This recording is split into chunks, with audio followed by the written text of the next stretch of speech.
Au 7e siècle de notre ère, tandis que les Byzantins et les Francs constituent des empires chrétiens au nord de la Méditerranée, une autre puissance émerge en Arabie. Puissance qui s'étendra bientôt sur tout le pourtour sud méditerranéen, allant même jusqu'à menacer les royaumes chrétiens. Vous l'aurez compris, dans ce mini-cours, nous allons nous intéresser à la naissance et à l'évolution de l'empire arabo-musulman, dont l'un des facteurs d'unité, mais aussi de morcellement, est l'islam, nouvelle religion monothéiste. Bienvenue pour un nouveau jour d'histoire.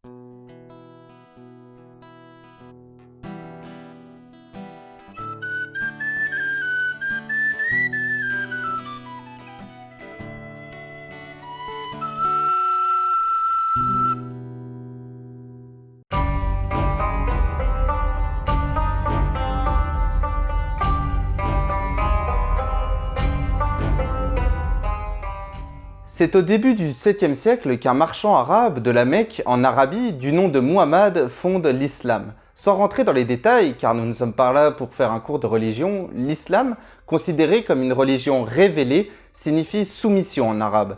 Ces croyants, les musulmans, croient en un Dieu unique appelé Allah, et il s'agit de respecter les enseignements du Coran, le livre sacré qui contient les paroles que Dieu a transmises à Muhammad, notamment les 5 piliers de l'islam, que sont la profession de foi, la prière 5 fois par jour vers la Mecque, le jeûne durant le mois du Ramadan, l'aumône aux pauvres et le pèlerinage à la Mecque au moins une fois dans sa vie.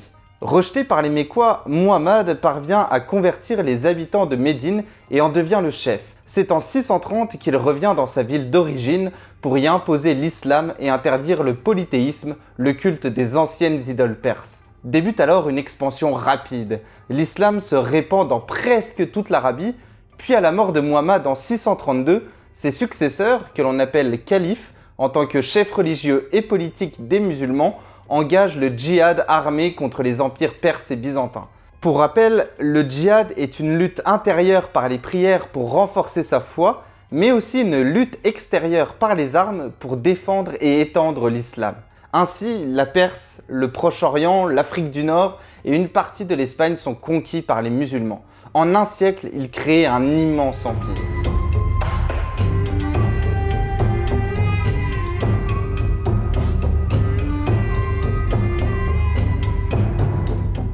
Cet empire est gouverné par un calife, considéré comme le successeur de Muhammad. À partir de 661, il appartient à la famille Omeyyade qui installe sa capitale à Damas en Syrie. En 750, Abu al-Abbas renverse le calife Omeyyade et fonde la dynastie des Abbassides qui s'établit à Bagdad en Irak, dont le plan urbain est exceptionnel pour l'époque de forme ronde. Le calife vit dans un palais entouré d'une cour brillante. Aidé du vizir, il dirige de nombreux fonctionnaires. Dans les provinces de l'Empire, il nomme des gouverneurs militaires que l'on appelle des émirs. Les cadis, les juges, rendent la justice en s'appuyant sur le Coran et la Sunna, la tradition, qui regroupe depuis le 9e siècle les actes et paroles de Muhammad. Mais finalement, comme beaucoup d'empires à cette époque, les Abbassides ne vont pas survivre aux crises intérieures et leur vaste territoire finit par se morceler. En Espagne, c'est l'émir de Cordoue qui prend le titre de calife en 929. Puis c'est au tour de l'Égypte de fonder un nouveau califat en 969. 3 califes qui ne parviennent pas à se faire obéir des émirs des provinces éloignées. Ainsi donc, ce sont des envahisseurs qui profitent de la situation pour s'emparer du pouvoir. Au milieu du XIe siècle, les Turcs Seldjoukis, devenus d'Asie centrale, occupent la plus grande partie du Moyen-Orient. Puis, en 1258, ce sont les Mongols qui saccagent Bagdad et tuent le dernier calife abbasside. Mais le monde musulman n'est pas uniquement fait de rivalité à cette époque, et c'est toute une civilisation brillante qui naît et prospère au Moyen-Âge.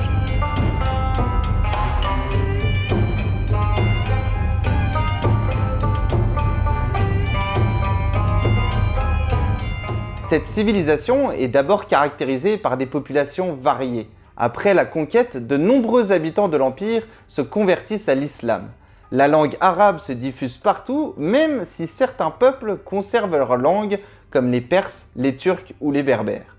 Les chrétiens et les juifs sont tolérés dans l'Empire, à condition évidemment de payer un impôt spécial au calife, d'où le terme dhimmi qu'on leur attribue. Enfin, les musulmans sont partagés entre les sunnites majoritaires, Les chiites, une tendance de l'islam selon laquelle le calife doit être un descendant d'Ali, gendre de Muhammad, et d'autres tendances religieuses. Outre ces populations variées, le commerce est très développé dans le monde musulman, que ce soit en caravane, pas de grosses remorques tractées par des voitures, mais bien un groupe de marchands qui se déplacent dans le désert, en général à dos de dromadaires ou de chameaux.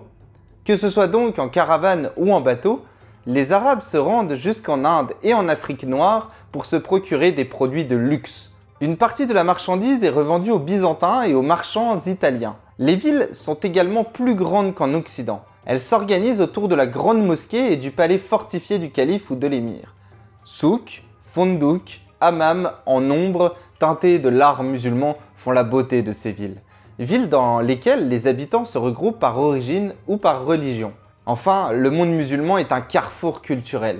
Les califes font traduire les œuvres scientifiques et littéraires de la Grèce ancienne, de la Perse et encore de l'Inde, et les regroupent dans des grandes bibliothèques publiques. Les savants musulmans les étudient, ce qui permet d'importants progrès dans l'astronomie, les mathématiques ou encore la médecine. Les populations adoptent également des techniques provenant de Chine, comme le gouvernail, la fabrication du papier ou de la soie, ou encore la boussole. Et c'est donc par leur intermédiaire que ces techniques parviennent en Occident à partir du XIIe siècle. Politiquement, le monde musulman est à l'image des empires occidentaux. Bâti sur de grandes idées et ancré dans la religion, il ne résiste pas aux luttes internes et aux envahisseurs venus d'Asie centrale.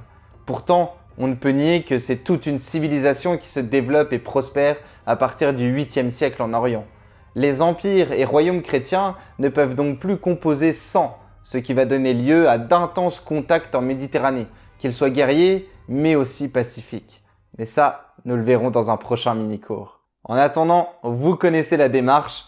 Abonnez-vous, lâchez votre plus beau pouce bleu, partagez sans modération et rejoignez les réseaux sociaux Facebook, Twitter et Instagram. Moi je vous dis portez-vous bien et à bientôt pour un nouveau jour d'histoire.